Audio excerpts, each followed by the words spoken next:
Les 5 secrets pour réussir vos achats et reventes de NFT. Alors, il y en a beaucoup réellement, beaucoup plus que 5, mais je vais vous exposer les 5 points les plus importants pour réussir ce qu'on appelle les flips, c'est-à-dire les achats à un instant T de vos NFT et les revendre avec comme objectif d'avoir des profits. On voit tout ça dans cette vidéo.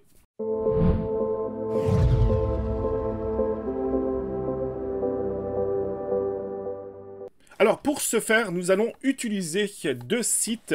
On pourrait réellement en utiliser beaucoup plus, mais on peut utiliser la marketplace OpenSea. On pourrait très bien utiliser aussi X2Y2. On pourrait utiliser Blur et j'en passe. Il en existe plusieurs. On va se concentrer pour l'instant, pour le moment, uniquement sur la blockchain Ethereum, même s'il y a d'autres très bonnes blockchains qui existent pour l'achat-revente de NFT.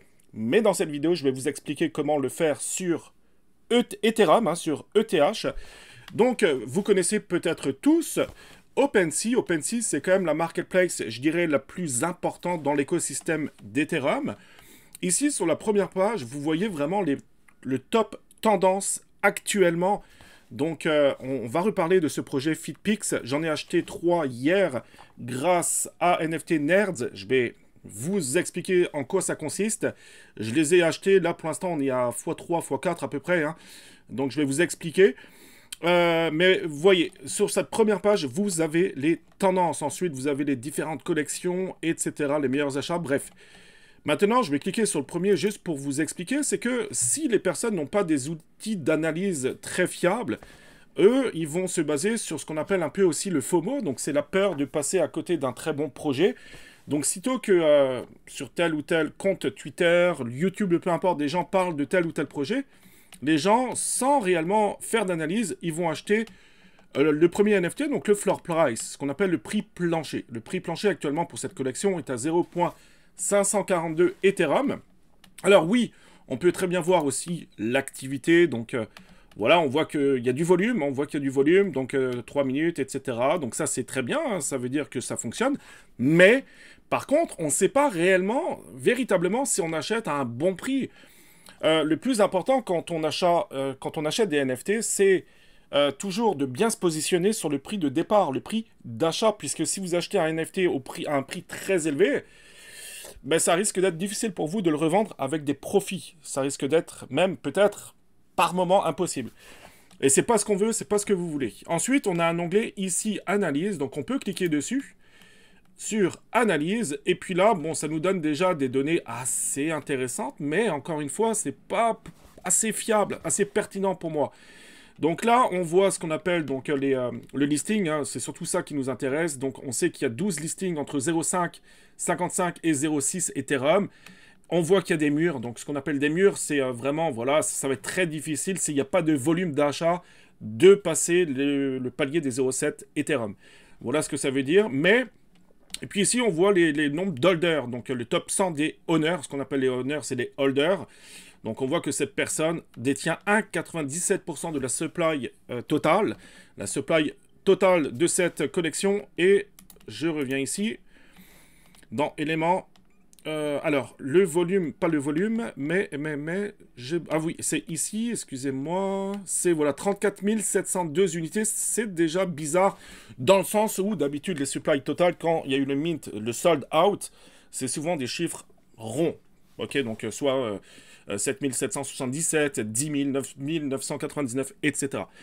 Voilà donc brièvement comment on peut faire une petite analyse dans OpenSea, mais encore une fois, ce n'est pas assez fiable pour moi.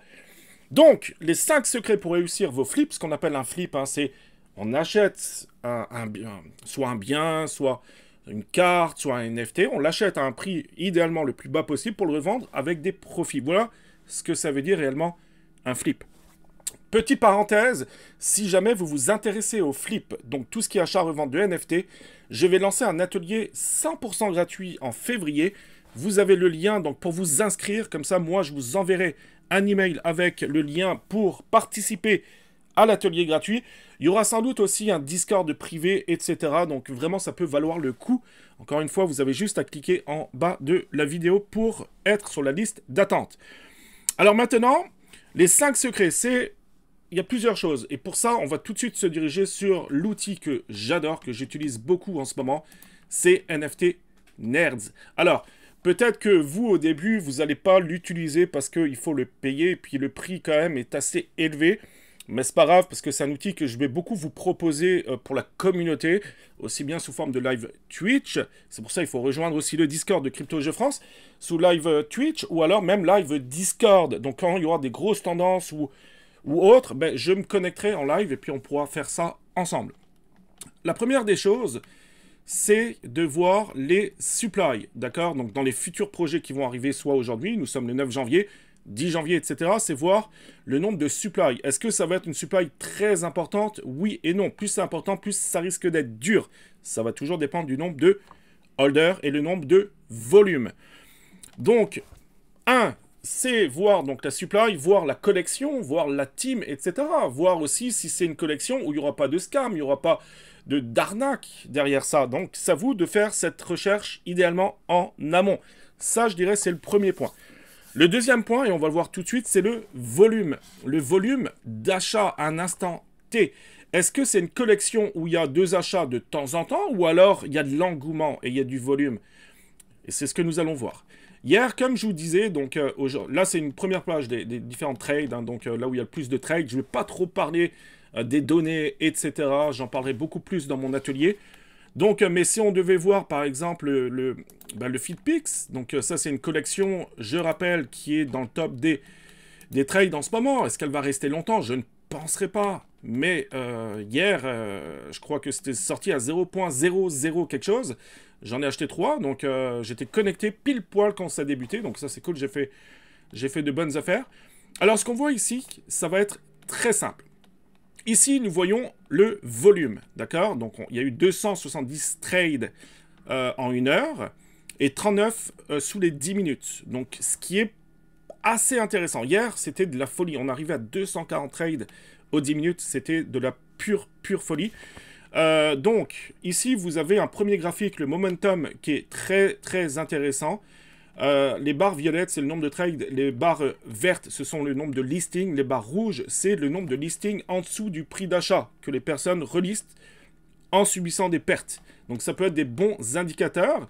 Plus les barres violettes vont être élevées par rapport aux barres vertes, et plus on sera sur un signe d'achat. D'accord? Donc moins de listings, plus de volume d'achat, égale le marché repart à la hausse. Vice-versa, si on a énormément de barres vertes et peu de barres violettes, ça veut dire qu'on est en train de subir un marché baissier. Donc, c'est pour ça que hier, je vous le dis, c'était de la pure folie. Il y avait des très bons coups à faire, mais c'était quand même assez risqué dans le sens où leur Twitter, il y a très peu de followers, etc. Donc, très risqué. Aussi, alors, je m'excuse pour cette vidéo, hein, un peu décousue, mais il faut faire attention si jamais vous faites du flip et que vous êtes débutant, c'est que on peut pas tout de suite acheter et revendre à un temps très réduit. Pourquoi? Parce que les gas fees, ce que vous voyez ici, vous savez très bien que sous Ethereum, on paye des frais de transaction, des gas fees. C'est que plus le volume est important, plus les gas fees vont être importants. Ce qu'il faut voir aussi, c'est les royalties. C'est l'argent qu'on va devoir redonner, etc. Donc, si vous achetez des NFT très peu chers et si vous faites un x2, x3, ça se peut que vous perdiez de l'argent. Donc là aussi, il faut faire très attention. Le risque est moins élevé si vous... oui et non, si vous achetez des NFT un peu plus chers, puisque même si les frais de transaction sont 7, 10, 15 $, c'est pas grave parce que vous pouvez faire 50, 100, 200 $ de profit. D'accord? Donc voilà. Ensuite, le graphique aussi que j'adore utiliser, ça c'est le listing. Donc ça veut dire quoi? Ça veut dire que si la courbe monte, on augmente le nombre de listings. Vice-versa, donc si on augmente le nombre de listings, ça veut dire quoi? Ça veut dire qu'on est sur un marché baissier, d'accord? Donc le prix va sans doute commencer à baisser, donc si jamais vous avez des NFT, ça sera peut-être le moment de revendre. Et puis au contraire, hein, si la courbe baisse, donc là on est sur un marché haussier, donc là ça sera peut-être un bon moment pour vous d'acheter, d'acquérir des NFT. Et c'est vrai pour cette collection ou pour n'importe quelle collection, hein, même pour des grandes collections, vous voulez rentrer dans des marchés, mais au lieu d'acheter aveuglément sur OpenSea, il faut se fier avec des outils d'analyse. Est-ce que oui ou non vous achetez à des bons moments? il vaut mieux ne pas acheter que d'acheter à un prix fort, d'accord? Personnellement, je me suis trompé énormément de fois. Mais je pense que pour se former, il faut se tromper. Pour se former, il faut se former. Il faut apprendre des choses et apprendre de nos erreurs. D'accord? Donc voilà, après, on peut regarder, donc ici, voilà, ça commence cette collection. On voit qu'il y a... commence tout doucement, même si 22, c'est pas beaucoup. Hein, donc là, pour moi, c'est beaucoup trop risqué. Surtout que c'est une collection qui est sortie il n'y a pas longtemps. Donc je vais essayer d'en prendre une. Par exemple, tiens, celle-ci. Qu'est-ce que ça donne? Donc 24 trades en 10 minutes. Là, on voit, vous voyez, qu'au niveau du listing, on monte. Même si là, on commence peut-être à baisser. Mais c'est pas assez parlant, ce graphique. Il n'est pas... Voilà, ça me parle pas assez. Donc pour l'instant, stand-by, on ne touche à rien.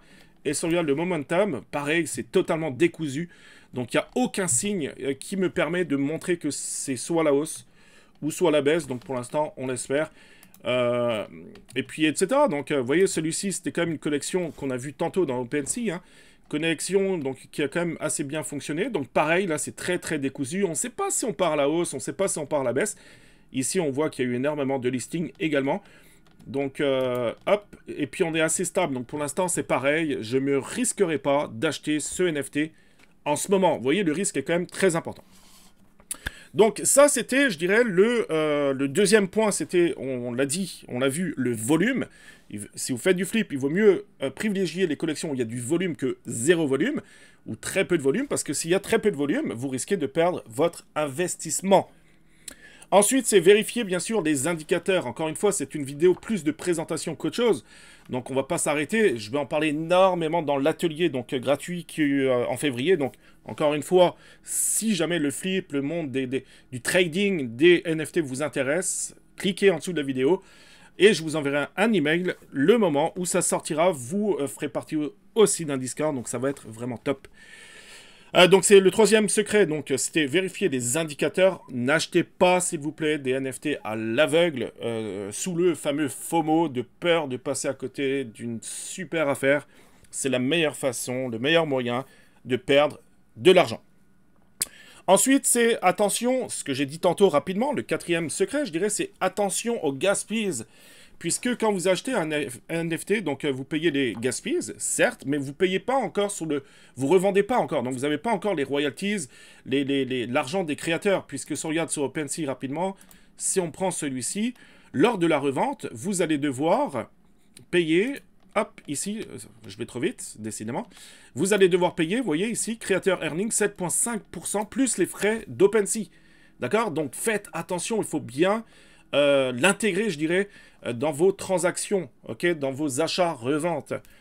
Très important, donc les gas fees, c'est pour ça qu'il faut toujours regarder, vous voyez, tout en bas de l'écran, ici, on est à 17 GWay, on passe à 19 GWay. GWay, c'est quoi? C'est la plus petite unité d'Ethereum, d'accord? Donc 19, c'est pas énorme, hein, c'est 0.000 quelque chose, mais ça peut vite atteindre 50, ça peut vite atteindre 70 ou même plus.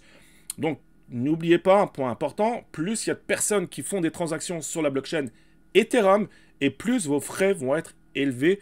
Donc, c'est un point qui... Voilà, il faut faire extrêmement attention. La plupart des débutants se font littéralement avoir. Et ensuite, ça rejoint un peu ce que je disais. Donc, le cinquième secret pour moi, c'est la gestion de votre capital. Oui, nous pouvons gagner beaucoup d'argent dans le monde des NFT. On peut en gagner... On peut gagner... Même si vous débutez, si vous avez un très petit capital, vous pouvez aussi gagner de l'argent. Vous constituez ce qu'on appelle un bag d'Ethereum. En ce moment, en plus, on est dans un marché baissier, donc le bear market. Mais sitôt qu'il y aura le bull run, peut-être en 2023, 2024, on ne sait pas quand ça va arriver. Mais plus vous aurez de l'Ethereum dans votre wallet ou vos wallets, et mieux ça sera, je pense, pour vous. C'est de l'investissement, c'est du revenu passif. Donc même si vous avez un petit capital, on peut commencer doucement, mais sûrement. D'accord? Donc voilà les différents points qu'on peut dire par rapport à ça, même si on pourrait s'éterniser. Donc sur les différentes marketplaces, OpenSea, Blur, nous avons également X2, Y2, où les frais là de transaction, les frais de marketplace sont moins élevés qu'OpenSea. Donc c'est pour ça que des fois ça peut être intéressant de lister vos NFT ailleurs qu'OpenSea. Il y a plein de petites astuces comme ça, très très avantageuses, très intéressantes pour vous. Donc, dites-moi en commentaire ce que vous pensez de cette vidéo. Encore une fois, ça a été une vidéo très rapide. C'est juste pour vous sensibiliser, je dirais, à tout le potentiel qu'a ce qu'on appelle le flip de NFT, donc achat-revente de NFT. Surtout qu'il y a de très belles collections qui vont bientôt arriver. D'ailleurs, je ferai bientôt des vidéos de présentation des futures collections où nous allons pouvoir justement nous intéresser au trading. Et encore une fois, pour la troisième fois, je me répète, mais cliquez en dessous de la vidéo pour rejoindre la liste d'attente pour l'atelier gratuit et rejoindre le futur Discord que je vais mettre en place. Voilà, j'espère que cette vidéo de présentation vous aura plu. Ça m'a fait plaisir de vous parler de ça. Le flip de NFT, c'est un monde qui me passionne énormément, puisque je pense que voilà, c'est quand même un peu trader de la crypto-monnaie. Il y a toujours une part de risque. Faites très, très attention à vous. Tout ce que je dirai dans mes vidéos, dans mes futures vidéos, ce sera en aucun cas des conseils en investissement. Donc, c'est à vous de faire vos propres recherches. Merci tout le monde d'avoir regardé cette vidéo. N'hésitez pas à vous abonner à la chaîne YouTube, à liker, à me mettre un commentaire. Ça va m'aider, ça va aider la chaîne à être bien référencée dans les résultats de recherche. Nous, on se dit à très bientôt pour une prochaine vidéo. Ciao, ciao!